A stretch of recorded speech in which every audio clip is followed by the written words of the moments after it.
তিনি মহাঘোর অন্ধকার স্বরূপিণী কালিকা, আবার তিনি প্রকাশ রূপিণী জগদ্ধাত্রী।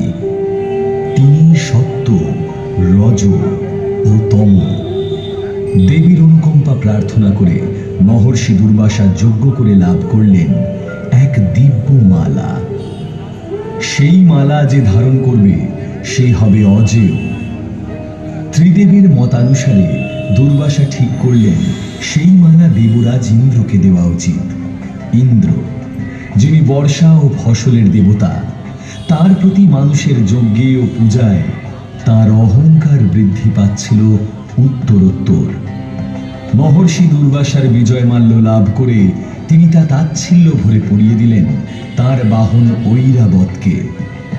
কিন্তু ঐরাবত সেই মালার তেজ সহ্য করতে না পেরে তা ছুঁড়ে ফেলে দিল। ঐরাবতের এই কর্মে এবং দেবরাজ ইন্দ্রের এই আচরণে ক্ষুব্ধ হয়ে দুর্বাসা দেবতাদের অভিশাপ দিলেন, তোমরা শ্রীহীন হবে। দুর্বাসার অভিশাপে সমস্ত দেবতারা শ্রীহীন হলেন, কারণ শ্রী অর্থাৎ লক্ষ্মী তাদের ত্যাগ করে ক্ষীর সাগরেই বিলীন হয়েছেন। এমতাবস্থায় শ্রী বিষ্ণু বললেন, দেবতাদের শক্তি ও শ্রী ফিরিয়ে আনতে হলে করতে হবে সমুদ্র মন্থন। কিন্তু সমুদ্র মন্থন করার মতো শক্তি তখন দেবতাদের নেই।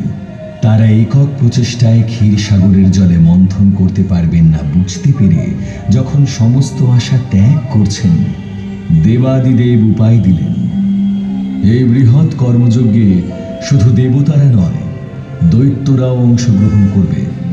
তাদের ছাড়া এই কাজ সম্ভব নয়। দেবতাদের অনুরোধে মন্দার পর্বত মন্থন দণ্ড হতে রাজি হলেন। কিন্তু সমস্যা দেখা দিল মন্থন রজ্জু নিয়ে। দেবতা এবং অসুরদের মিলিত আকর্ষণ বিকর্ষণের শক্তি সহ্য করতে পারবে এমন রজ্জু কোথায়? নাগরাজ বাসুকীকে অনুরোধ করা হলো রজ্জু হতে, এবং মহাদেবের আশীর্বাদে তিনিই হলেন মন্থন রজ্জু। অতঃপর শুরু হলো বিরাট সাগর মন্থন। ভগবান বিষ্ণু হলেন মন্থনের নির্দেশদাতা। সুর ও অসুরদের সমস্ত শক্তি দিয়ে বিরাট সাগরের জলে উৎপন্ন হল বিশাল ঘূর্ণন। আর সেই ঘূর্ণনে তৈরি হলো আরেক সমস্যা।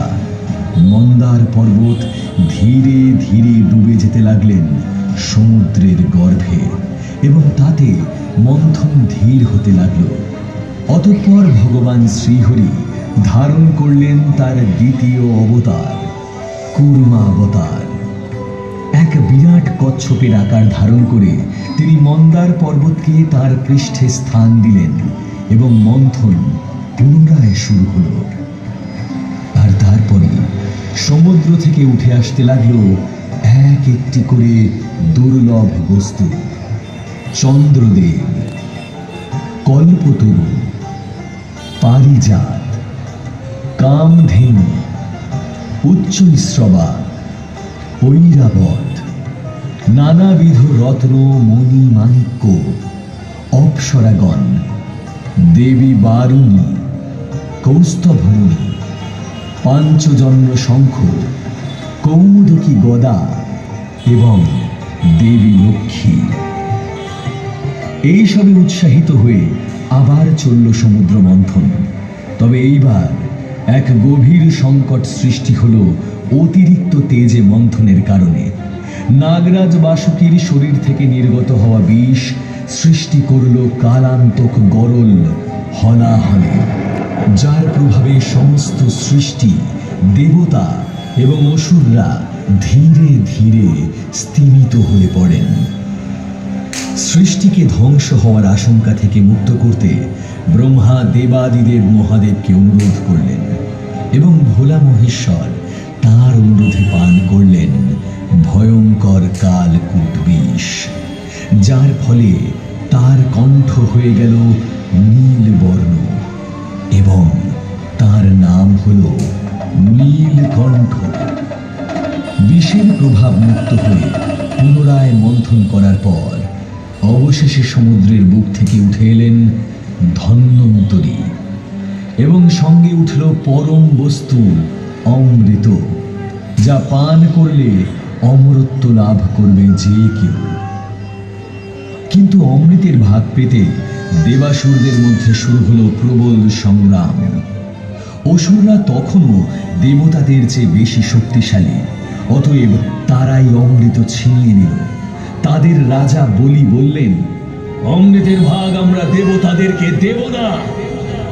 অনন্যপায় দেবতাদের বাঁচাতে তখন মোহিনী অবতার ধারণ করলেন স্বয়ং নারায়ণ, এবং তার রূপে ও মোহমায়ার বশে অসুররাজ রাজি হলেন অমৃতের ভাগ দেবতাদের দিতে। কিন্তু মোহিনী রূপী নারায়ণ নৃত্যগীতে আচ্ছন্ন অসুরদের পান করাতে লাগলেন বারুণী মদ্য, এবং দেবতাদের দিলেন অমৃত। কিন্তু সরভান নামের এক বুদ্ধিমান অসুর এই ছলনার আভাস পেল।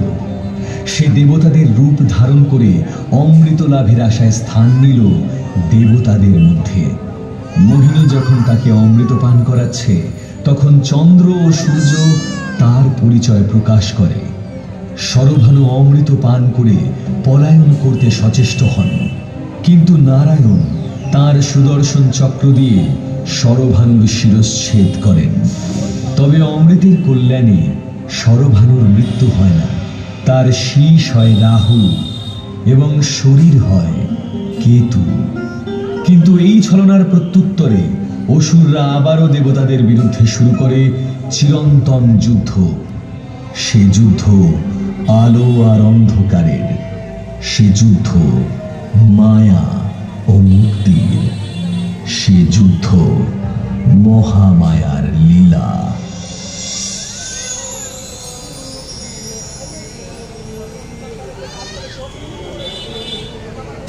আপনারা আস্তে আস্তে প্লিজ এগিয়ে যাবেন, আপনারা এগিয়ে যান মূল মণ্ডপের দিকে।